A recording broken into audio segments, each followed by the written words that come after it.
I'm stuck.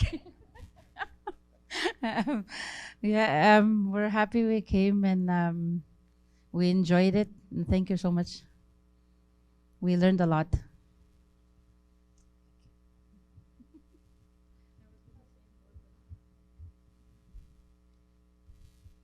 You can say, oh. Hi, Dwayne. I just wanted to say thank you. I thought this was a very interesting, very fun workshop because I've learned. I myself love math. I'm very good at it, and so it was easy to comprehend when you were working with the numbers, and it just made sense. Like it just clicked when you were doing the 4, 3, 2, and then now I know what the 1 and 5 is for, and I know our elders back home, they use the song, you know, they sing to teach the language. Our elders that are doing our curriculum, and I was able to see it. Like I'm a visualizer, so I always have to see what it is that I'm learning, and it just picture perfect. Like I loved it. I wish you could just be teaching this every day, but it was. I really enjoyed myself, and I just wanted to say thank you, and thank you to KTC for bringing you in and putting on this workshop. It was so fun, so interesting, and I learned a lot from it. Thank you.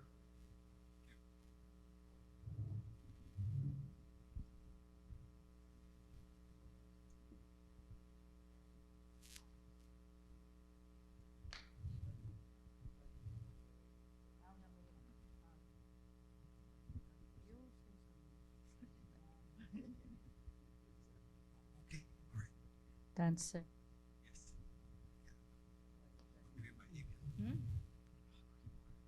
Hello. Hello. How ninanas komunista tago si bui tago sinyan. Metane mana I know that pesjet inenwag tapi giswewag pitos mana ite banwag ninimutsik. Hisyam mitsik. Aspena how ipen tao kya kone buga pe nistanan kipen ninimos tagunan yogo de buga sige skenda man nistanan hisyam ya es endo tamasa binesetes no tama kone tiam ya yogo de gas chigino es yogo de tigen nina menosen yandende na sige skino mawa na wase sa sipe pigit kapega ni mustogo na was kaiga ni usche. I would have been awesome when how as a mother, mama, is a how kasi kiskino marisa, uchosi misa hasi pigis quenche. I would have wisdom yanema, kiskino matiga make when a tiro tet, I would have got tickets skin, was the mega tickets skin the money. Salabik, say the man here. Nista muna mitanin sige skene nista may salabics. Kung ma how nagigistayan in 1988 when nagistiwan ta na how si amyan si pegas kinoma sa kape amyan kya na ni ma nista biggest kwen betagos niyan. Kung man giting baba kung nitik, kasi i-start school yan nitik. Habasta ni mahaw, pepal gimini ko yan, diploma. Kanaya spend the welfare nitik. Kanaya spend, hamachat tuskian. Hanato, hindi siya tuskan, kasi ni kamo gumyang tuskan. Igudan nis tamagat tuskian. Mitanengi chihen din manapamihagi ka ni kasi hawag. Eu dessa dista que dapat pista hige got que dobejek. Konen na gesi sa te toga mo ite toskan. Koni miene regis kinoma tigamig. Hagonos sa how nursing station datuskan. Kas ko man dapat chika with dista how si testa mo na. Kasi how managaki. Ega mista masot. Nugo de manas ko ni san si dapat chika win. Mistahiya how nuga numa. Isya menano mana kasi tayo na siya pigis ko yan. Habat chigo yan na natutan dise. Ako miyan ninanas ko mon gitom. Lagi balat yan. Ako se.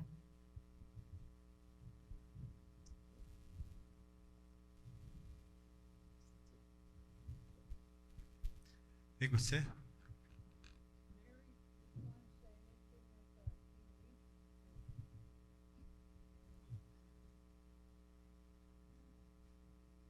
Somebody else want to say something? She's got her voice full.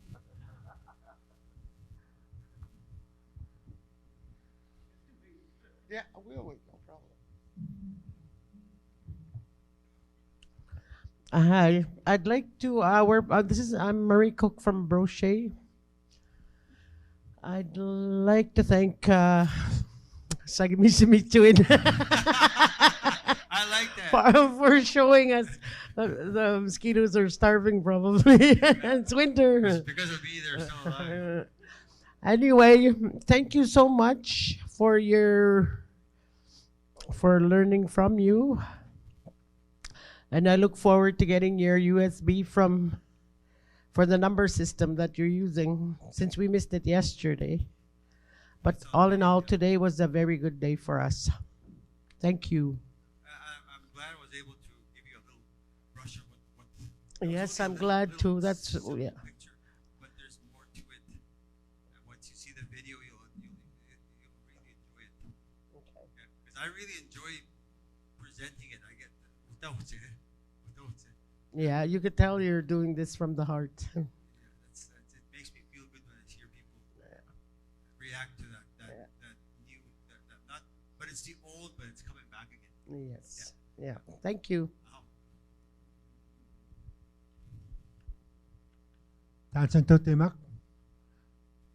Nanas komunisto tayo bitotiana no tayo sa klamata. At iwa ko makunsitotok. Yeah, I'm very honored to be here and learn more Cree. I speak Cree most of my life, but I'm very happy that so many people here I know. I have been to their community right across Canada, right from the States to Nunavut. I traveled, stopped at many places and their communities. I'm very honored to meet them again. And nanas ko mun kitama yo more kuma ya ay sigis ko na maga ya aminaitas na yatik ayo po yan magiwan piayo sagin sa tota man si mag 1 ounce and maga. It took a while. I didn't even know. I visit a lot of elders in my community all over. And but one thing I never asked was an ounce. Me tita dan gisitin yon in Cree I sapita magayan. Amen o mapmutio ala. There's so many different languages. Slow, fast, and different. But I asked one old man in Simarawa. Ayo toti to down south. Tapitawa do tayo pito to kiit no ito. Agi sekawat chigan mi diwa siya tisi ayam mitsugan. Ina naman chitsigan. Even though the pan and community so te tao say it. Okay, that's what I learned from Well, most of the communities I've been to, I know the difference of the languages, and as soon as they speak, I pick it up and I know where they're from. Yeah, I'm very honored I was here and pleased, and I'll thank you too, and I'll meet you again someday. Thank you. Randall Linkletter from Southern Lake, Hope Punapi Cree Nation. Ito, Tim. Linklater, the family,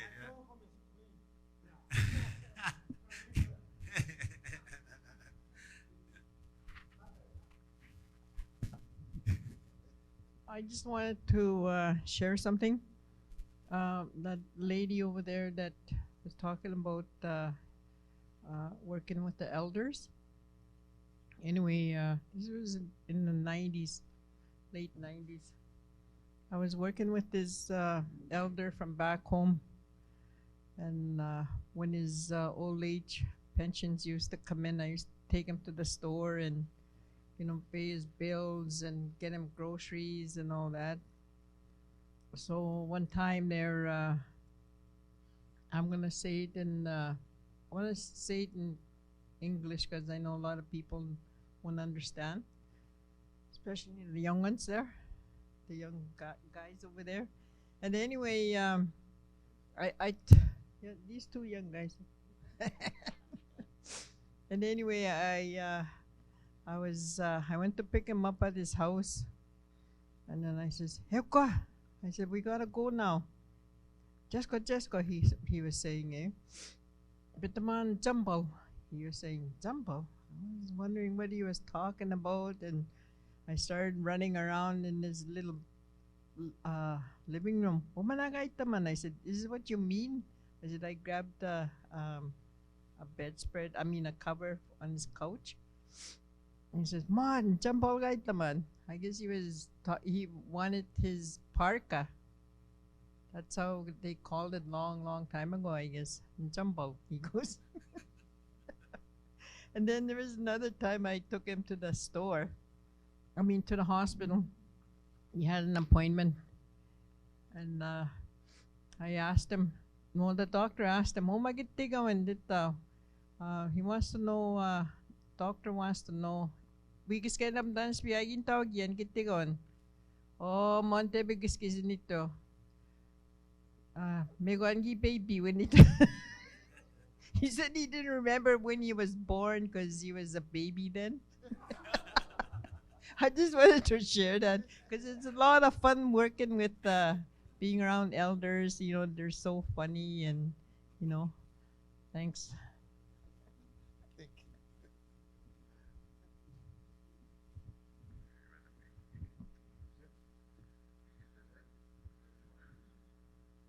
Okay, we'll wait for Mary. She also wanted to say something. So, but go ahead and help yourself with snacks, whatever. Oh, hang on. Gista? Oh, sorry. Just want to say thank you for inviting us here. It was a very interesting workshop on language. Some things I didn't know. I learned about the music and the numbers after language. I didn't know about that. Our spin link doesn't seem to have any music. Is as monotone, you know, when they talk. How? Even Tenoy Piano Tanos how a couple of days. Mr. Isa how nigis kanam ito nabel. Agamina Gihtom together how turn magis ka pero usted pero how ka beges kanam aga gihtom. One of my studies on nananimon mata aga ha studies this to ten at higis kanam ito how no home.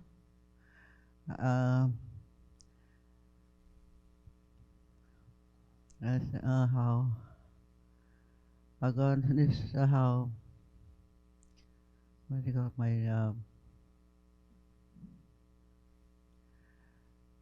Uh,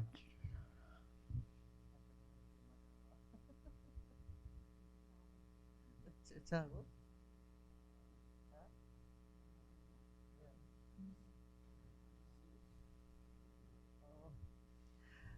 nisigosa how Victoria Fladis na gato. Kung nagigis ka na, pwede how ganun mo yan. How I remember one time when I first moved to Split Lake, I didn't understand a word she said to me. um, she was yelling at me. I didn't know what for. I like must have upset her. But the only word I knew at that time was keynote. And then she just laughed at me. I was wanted to share that. It was so funny that for her at that time, and I didn't know what else to say. Okay, so thank you. Thank you.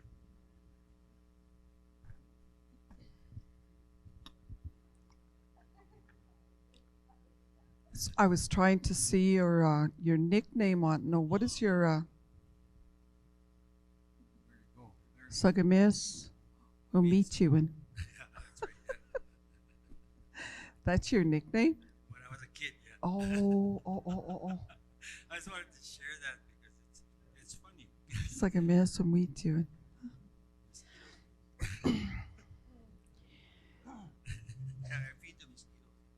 But anyways, Dwayne, I just wanted to take some time to thank you.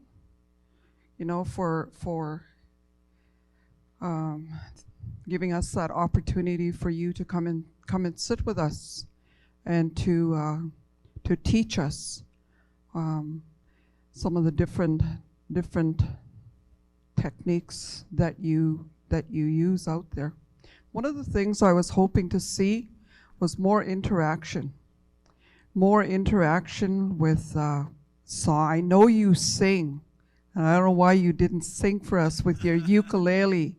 I would have, maybe I missed it, but I would have loved to hear you sing more with the Cree, and get us really doing the sounds or making us work more in terms of speaking in sentences or telling a story, short little stories in Cree.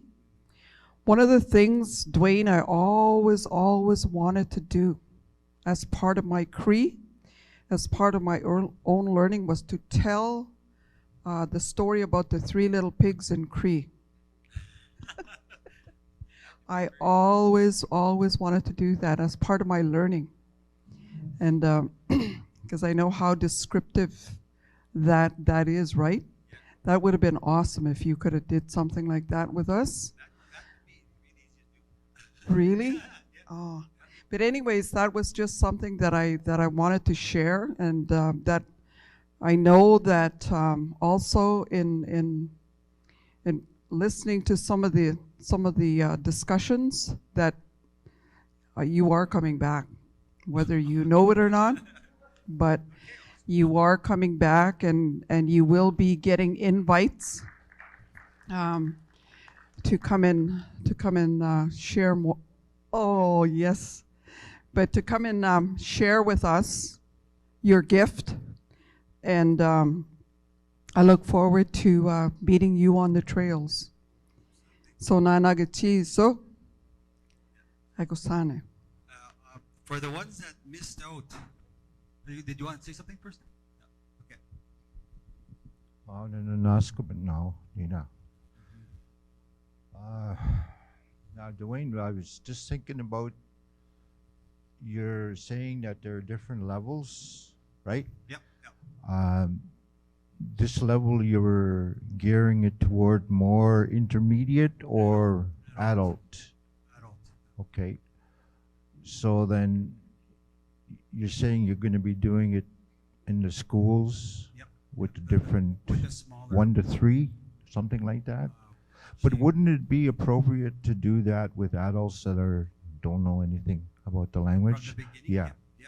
There's different levels that that can be brought out. Okay, yeah, that's what I was really interested in.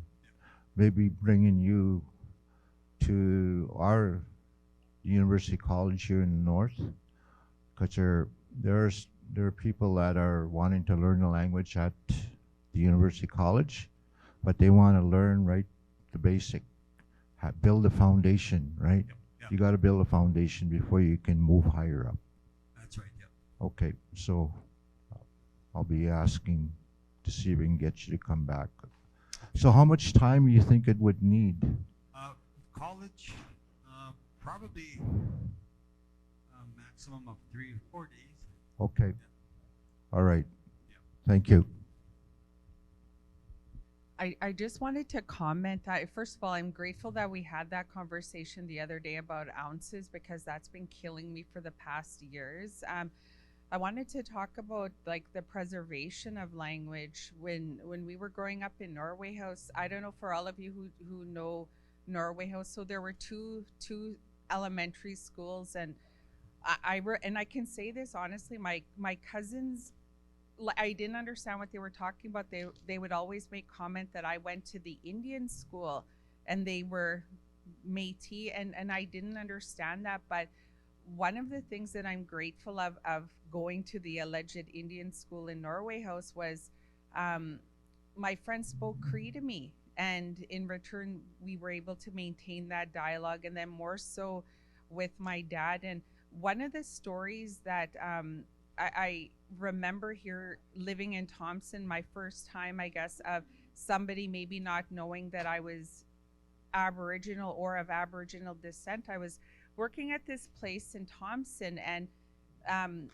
99% of the clientele were of Aboriginal descent, and a lot of us who were working there were fair-skinned Native people. But for me, I grew up in a community where that was the norm. Like there was no, and they made a comment, and it was, to me, I guess it was, I don't want to say devastating, but I was more surprised. So I didn't know they were talking about me, because there were other Aboriginal people there again that were fair-skinned, and they were saying, "Oh boy, wapa mana Mr. Square," and I just because my back was towards them, I didn't realize that they were referencing me. And then this continued, but it got more derogatory. And then I thought, oh my God, they're talking, like they must be talking about me. So I looked at them and I said, Square, and their mouths just dropped and hit the table. So and I remember telling my cousins this story, because they used to, I think their intention was to make me feel like bad for going to this school that was primarily Aboriginal. But based on that experience, I was always grateful that I did go to this school, and my friends, spoke the language to me, and my dad, because my dad was 17 years older than my mom. So if you didn't know the language, too bad, like you had to learn it. So when we were sitting here, because there are a lot of terms that we use that were slang, like, like what's a stigats? We now say stigats, like, and I'm like that too. And so I know my brother corrects me all the time. So, but anyways, I was sitting here and trying to, in my head, translate it like into the Cree language, like practicing. And I think like everybody has a different way of learning Cree. And for me, as Mary said, more interaction would have been really good, because honestly, for me, like even if you gave me a manual to put something together, I wouldn't understand it. I need to see it do you know what I mean? So I think like, because you're likely going to come back down this way anyways, but just to sit around to have more dialogue, because for me, when I told my friend who's non-Aboriginal about the conference, and she said, "Oh, are you guys sitting there? Like, how are you learning it?" And I said, "Well, we're looking at it, but for me, I learn through conversation. I need to have conversation, and if I don't understand, then I ask." But I'm grateful to this for the workshop because there's so many different dialects here, and a lot of things that I wondered over the years, like, have been answered, and I just didn't know. I didn't even know that anything like this would ever exist, like a language conference. So it made a lot of sense, you know, how we go to business and communities and just the relationships with people. And, you know, I often tell people when we travel into communities, because I would rather go to communities than go down south. And I actually had said to two of my nurse friends, you know, can you believe we get paid to come here? Like, because the work we do in having those relationships with people, hearing their, whether it's trauma or the, you know, sharing a birth of a child, like those relationships are so important. And I'm always grateful that every community I go to, I know several people, and it's just like going home. And you know, I'm grateful for that. And you know, it truly is a privilege to be Aboriginal because we're very unique people, and like saying things in Cree is so much more humorous than English, and I don't understand why. Like it just, but for me, I love that about our people. So I'm grateful for all of you who answered my question about ounces and stuff, because that was a big thing for me, and just in the back of my mind. So thank you so much for coming, and I hope that we get to participate again, maybe a part 2, or having some like more dialogue. Like for me, again, I learn, my learning style is I want to sit down and have a conversation with you, and if I'm mispronouncing something, then teach me, you know. So I go say thank you so much. Remember, Dwayne has 3 card sets left, $25. I already bought one, so. Just go out, so see what where they're at here. I'll have to get them out of that. Cards. I bought a card set. I'm gonna play bingo. Play bingo.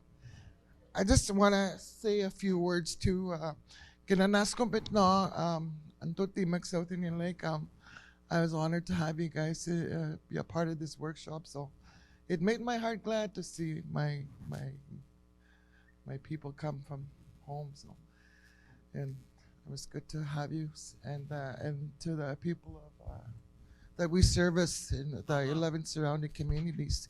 Kinanas ko bet na kakaskita to come and join us. It means really, it means a lot to us that you know that you guys will go leaps and bounds to get here. So thank you. I hope we see you again soon.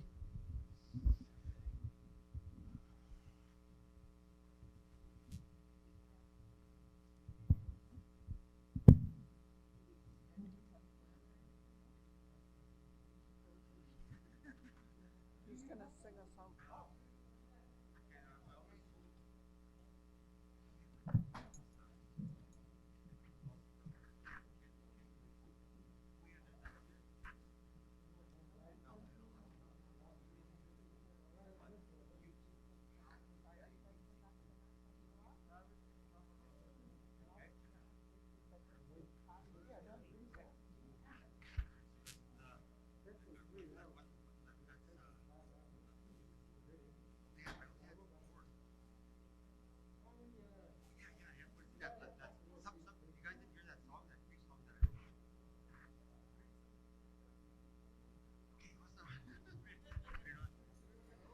Okay, before anybody leaves, Dwayne is going to close us off with a Cree song.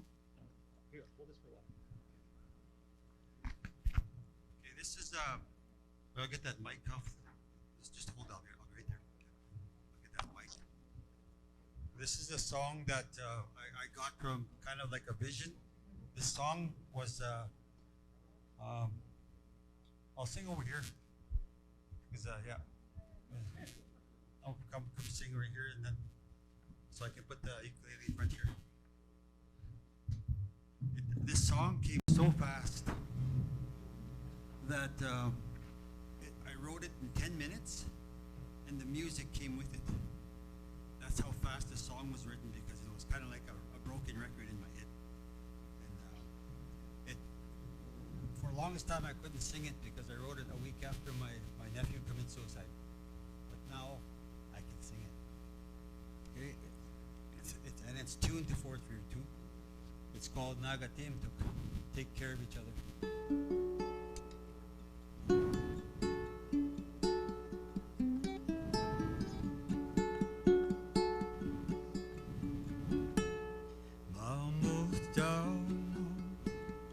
Sagi kalut kagi sunuan kapaspilu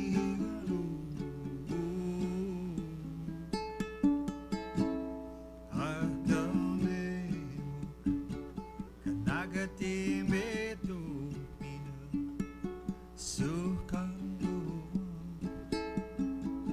sagi hitu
Every time I go somewhere, I say, I'm really thankful na nasko man ipiwihta mo nagtansuma na what's quiz kay suipingiat. How to do things different. I learned something here. Now I got to do more interaction. Every time I go somewhere, I'm learning something new on how to do this. It's going to get better for the way I do it. Like I said, like someone said, there's a different way. Everywhere else, they teach it different. But I'm only one way. So like I said, don't take this way as this way is the right way. I don't want people to walk away thinking that my way is the best way. I want people to walk away thinking that, hey, I'm on a language recovery journey. Nipegos ko yun kawe pinataman. Indawihtaman. I want my language back. Sam ginuis in pat or ata pik school na ta. It's been sleeping too long anyway. It's time to wake it up. And that's what our language is. That's what we're doing here. Is waking up the language a little bit at a time, because we can't do it all at once.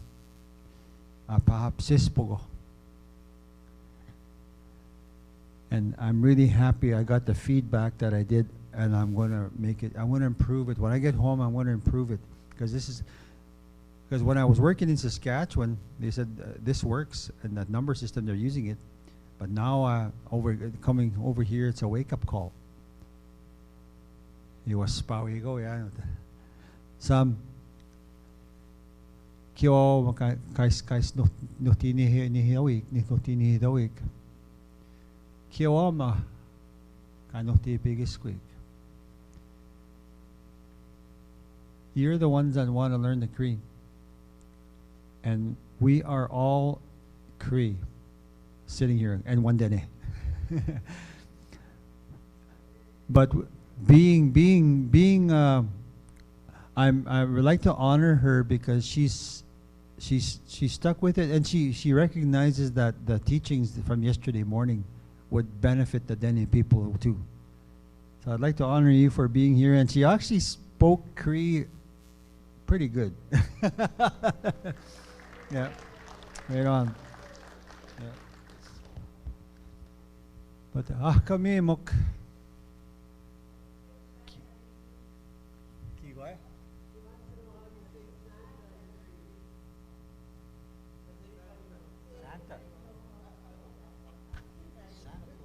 Santa Cree. How do you say Santa Claus in Cree? That's so mama. One yes sin. Okay, that's so mama. All I. Okay, yeah. When yes sin. When the yes sin. Yeah. Yeah. Maka atit mana Santa Claus, pag mana po nihiyo ka gitu mana. Gusto man gisipitin. Muy mana tas ko mana inihiyo ipta kek mana. Okay. Thank you, Masi. I just want to say what I've learned a little bit here. Before I say that, I want to say some of the Cree words that I understand or been taught was through residential school. Being in school with my Cree friends. So that's how I picked up a few words here and there. And it stuck with me. Those words stuck with me. So, and then part of living in Brochet, I was just small living in Brochet, but my family were one of the first ones were, how do I say this? My family was one of the first families that relocated to Lac Brochet, and so that's where the separation was. And I never really got to learn Cree, but like I said, now that I work with KTC within the past 6 years, and I do say a few words here and there in Cree, and my colleagues always say, oh, you can speak Cree, but I said, no, apisi spoku.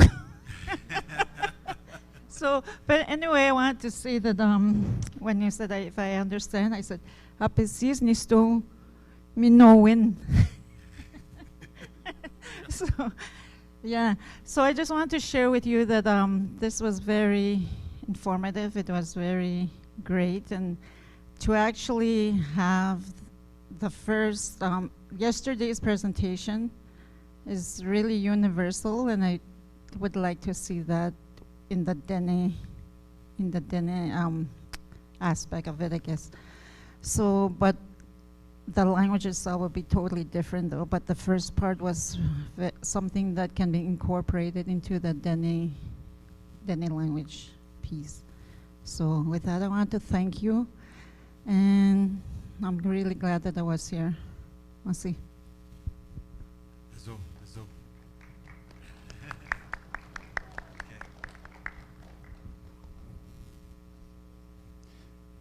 Tinananas ko na sa mina. Uipat suma sa mina sa Puipiayan. I'm flying off about 5 o'clock to Winnipeg. So it's been wonderful interact or being with my relatives, the Tutimak. It's just been absolutely. I felt that. I felt how the connection with the Cree here. And I'm going to be telling this story back home, how I felt here. I got to have new friends, Rose. I got to have new friends, Mary, yeah, Eleanor. It's you know, when you go somewhere, you leave a piece of your heart, and that's what it's going to be like here. Everywhere I go, I leave a piece of my heart because, especially when I found out that I have relatives here. And one guy looks exactly like my uncle. So it's been really something. It's an eye-opener that we are all connected through blood. And we're all connected through the land, the language, the music, the healing, everything that goes on in our communities, we're all connected. So I'd just like to extend my thank you.